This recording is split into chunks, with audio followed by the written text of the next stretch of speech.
नमस्कार, आप सभी का एक बार फिर से हमारे चैनल पर हार्दिक स्वागत है। और सभी पेंशन धारकों के लिए एक बहुत ही बड़ी इन्फॉर्मेशन निकल कर आई है सुप्रीम कोर्ट की तरफ से। मैं आप सभी को बता दूं कि पेंशन रिवीजन जो होना था हमारे पेंशन धारकों का, आप सभी को पता OROP 2 रिवीजन होना था 2019 में, जो कि अब 2022 में होगा सुप्रीम कोर्ट के आदेश के अनुसार। तो उसको लेकर एक बहुत बड़ी इन्फॉर्मेशन निकल कर आ रही है हमारे पेंशन धारकों के लिए। तो वो जो इन्फॉर्मेशन है उसमें हमारे पेंशन धारकों को नुकसान भी हो सकता है और कहीं ना कहीं फ़ायदा भी होगा। तो पेंशन रिवीजन को लेकर एक लेटेस्ट अपडेट जो निकल कर आई है वो मैं आपको इस वीडियो में बताऊंगा। सभी वीडियो को अंत तक ज़रूर देखें, वीडियो को एक बार लाइक ज़रूर कर दें, क्योंकि हमारे पेंशन धारकों के लिए पेंशन रिवीजन को लेकर एक बड़ी लेटेस्ट अपडेट आई है। तो दोस्तों, सबसे पहले तो अगर मैं बात करूं कि जो सुप्रीम कोर्ट ने केंद्र सरकार को आदेश दिए थे कि जल्द से जल्द अब पेंशन को रिवाइज किया जाए और हमारे पेंशन धारक हैं उनको जो नई पेंशन है, उनकी बढ़ी हुई पेंशन है, उसका लाभ दिया जाए। तो सुप्रीम कोर्ट ने मान ली थी जो वो बात थी वो मान ली थी, और सुप्रीम कोर्ट तैयारियां कर रहा था, जो केंद्र सरकार वो तैयारियां कर रही थी पेंशन रिवीजन करने की। लेकिन उसके साथ ही मेजर जनरल सतबीर सिंह ने, जो कि पिछले 6 सालों से जंतर मंतर पर धरना जारी किए हुए हैं, 6 सालों से लगातार हमारे भूतपूर्व सैनिक जो कि जंतर मंतर पर बैठे हुए हैं, उनके द्वारा जो सुप्रीम कोर्ट ने केस डिस्पोज कर दिया था, आप सभी को पता है, जो असली आरोपी को लेकर केस चल रहा है वो डिस्पोज कर दिया गया था। तो दोस्तों, उसको लेकर मैं आपको बता दूं, मेजर जनरल सतबीर सिंह ने वो केस रिव्यू में डाला है, और जो लेटेस्ट इन्फॉर्मेशन आई है उसके अकॉर्डिंग मैं आपको बता दूं 13 अप्रैल को वो कोर्ट में रिव्यू के लिए डाला गया है, जो सुप्रीम कोर्ट में वो केस। और जो 1 महीने के अंदर सुप्रीम कोर्ट को रिव्यू केस का जवाब देना होता है, एक्सेप्ट करता है या रिजेक्ट करता है।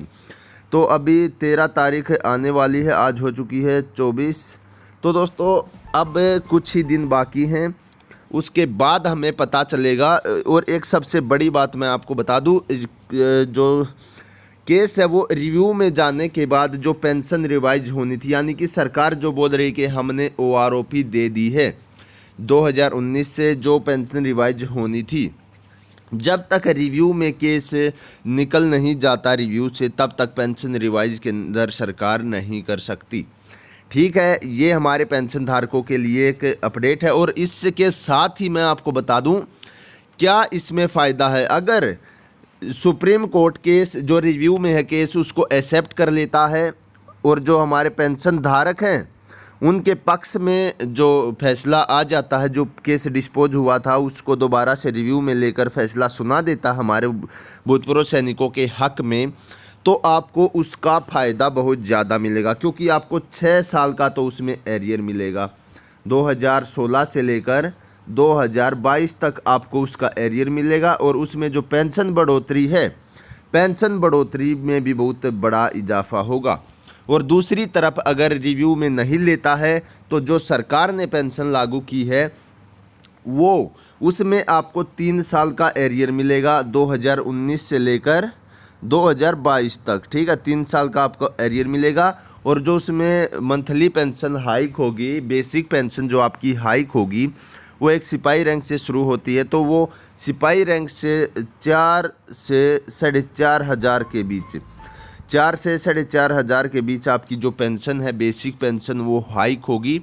और आपको 3 साल का एरियर जो कि आपका बनेगा 1,40,000 के अप्रोक्स आपका एरियर बनेगा। और दूसरी तरफ अगर हम यहाँ पर देखें दोस्तों, तो जो 6 साल का एरियर है, अगर सुप्रीम कोर्ट पक्ष में फैसला सुना देता है रिव्यू को एक्सेप्ट करके, तो 6 साल का एरियर बनेगा आपका कम से कम 3 लाख प्लस, यानी कि 3,10,000 20,000 के आसपास जो आपका एरियर है वो बनेगा। तो 6 साल का एरियर और 3 साल का एरियर, ये तो आपको मिलना कन्फर्म है।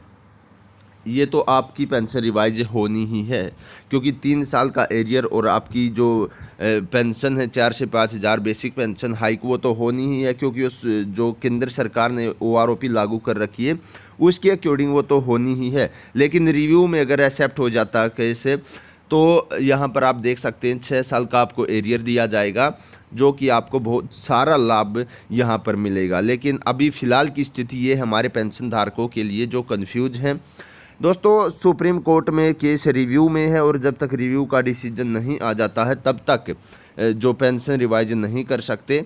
तो इसको लेकर कुछ समय लगेगा और केंद्र सरकार भी हो सकता है 1 महीने का टाइम मैक्सिमम होता है, हो सकता है कल भी रिजेक्ट कर दे या कल भी एक्सेप्ट कर ले रिव्यू को, तो कल 1-2 दिन के अंदर ही आपकी पेंशन रिवाइज हो जाएगी। और यदि आप भी चाहते पेंशन जल्द से जल्द रिवाइज हो तो कमेंट बॉक्स में जाकर एक बार यस जरूर लिखें। हम भी देखना चाहते कितने हमारे पेंशन धारक ऐसे हैं जो कि चाहते जल्द से जल्द पेंशन रिवाइज हो। तो आज की वीडियो में इतना ही, फिर मिलते बड़ी अपडेट के साथ। सभी को जय हिंद, जय भारत।